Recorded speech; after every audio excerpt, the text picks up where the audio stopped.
We all know it, the amazing game known as Half-Life 2. It was mainly meant for the PC, but it also came out on things like Xbox 360 and PS3 on the orange box. But there is one obscure port of Half-Life 2 that not many people know about. This port being made for the original 2001 Xbox console. So, this is Sparkler53, and today we are going to be checking out the differences, and also my personal experiences with trying it. Let's check it out. This Xbox port, at a technical standpoint, is very impressive. The original Xbox was not very powerful, so seeing the game running on a console like this is quite something to see, though you can tell it does commonly have lag spikes and such. The quality of the textures and basically everything have been downgraded slightly so the console could handle it. Oh, and just a quick intervention. All the footage of the Xbox version being shown is my live stream of the Xbox port. And if you want to check out my live streams, you can check that out in the link in the description. And shoutouts to Bitly Unbox, the Gary Turtle, and It's Rennie for joining me on my stream of the Xbox port. Anyways, back to the video. You can tell when particle effects and water come on the screen, that's when the lag gets bad though.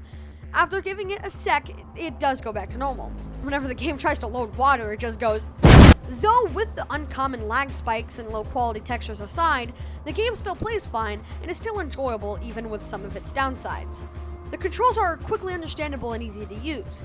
I did have a problem with the aim sensitivity. It was slow and hard to control, but I didn't look in the settings, so there might have been an option for it. I don't know.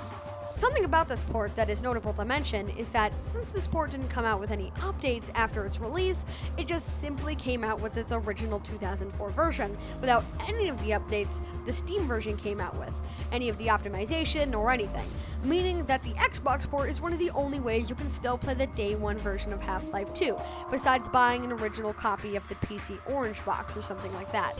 And this day one version did have some notable differences, like fire particles being different and ragdoll physics being slightly altered.